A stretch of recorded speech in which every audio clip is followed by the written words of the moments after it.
বিএনপির রাজনীতি মস্ত বড় ভুল। আওয়ামী লীগ যে ভুল করেছে, বিএনপি সেই ভুল করছে। সেই পথে তারা হাঁটতেছে, সেই পথ ধরছে তারা। চোখে ধোঁয়াশা, তারা কুয়াশা দেখতেছে। যত দিন যাচ্ছে তত তাদের জনবল তাদের কমতেছে। কারণ কি জন্য তাদের কমতেছে? আওয়ামী লীগ জনগণ পালস বোঝেনি। আওয়ামী লীগ যারা করেছে, জনগণ কি চাচ্ছে, জনগণের কি চাচ্ছে, জনগণ আমাদেরকে রাখতে চাচ্ছে কিনা, জনগণ কি চায়, কি বলে, সেগুলো তারা শুনেনি, তারা পালস বোঝেনি। এবং তারা কি করেছে? একটু ভুল, আলেমদেরকে অপমান করেছে, তাদেরকে মাহফিল বাধা দিয়েছে।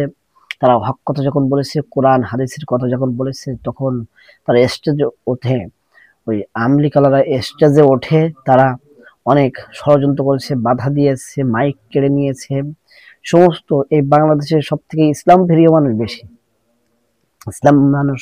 ইসলাম প্রিয় মানুষ বেশি। এই মানুষগুলো আস্তে আস্তে তার প্রতি ক্ষেপা হয়েছে। মানুষগুলো তার প্রতি একটা আক্রোশ বেড়েছে। আক্রোশ বাড়ার পরে তারা আস্তে আস্তে ইসলামের দিকে ধাবিত হয়েছে। এই জন্য আওয়ামী লীগ 16 বছর পরে আর থাকতে পারলো না। এত এত কিছু করেছে, তারপরে তারা থাকতে পারলো না। সমস্ত দলের মানুষ, সমস্ত সেক্টরের সব আওয়ামী লীগের মানুষজন সব বসাই দিয়েছে, তারপরে কেন থাকতে পারলো না? জনগণ তাদেরকে চায় না। আর আল্লাহ রাব্বুল আলামিনের যখন জনগণের উপর যখন অত্যাচার জুলুম করে, আল্লাহ রাব্বুল আলামিন তাদের উপর একটা লানত দেন, তাদেরকে ধ্বংস করে দেন।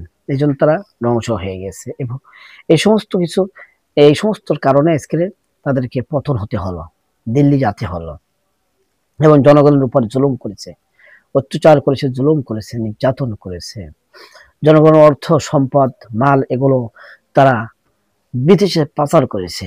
জনগণের জন্য যে কল্যাণের জন্য যে অর্থ সম্পদ গুলো আছে, এগুলো দেশের অর্থ সম্পদ, টাকা পয়সা, এগুলো দেশের জনগণের জন্য কাজ করবে। কিন্তু এই সমস্ত নেতা কর্মী তারা কি করছে?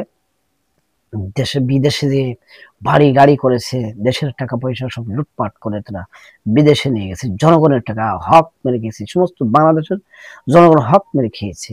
তারা এই জন্য আজকের পতন হয়েছে। সেই পথে হাঁটছে বিএনপি। বিএনপিরা চোখে ধাঁধা দেখতেছে, কুয়াশা দেখতেছে। কি জন্য? যতদিন যাচ্ছে তত তারা নিজেদের ভোট না আছে, নিজেদের কথা না বলে নিজেরা কি করবে, আগামীতে সরকার যদি হয়, আগামীতে যদি নির্বাচন করার পরে যখন তারা সরকার হবে, যখন তারা ক্ষমতায় যাবে, তখন তারা কি করবে, এই সমস্ত প্রতিশ্রুতি না দিয়ে তারা এক এক দলের পিছনে তারা লেগে আছে। যত দলের পিছনে তারা লেগে আছে, তত তাদের ভোট কমতেছে, তাদের জনসমর্থন কমতেছে। তারা শুধু সবসময় যত দিন যাচ্ছে তত জামাত ইসলাম দলের পিছনে লেগে আছে। আজকে যদি তারা রাজনীতিতে ভুল করতেছে, তারা কি করতেছে? আওয়ামী লীগ যে পথে হেঁটেছে সেই পথে তারা হাঁটছে।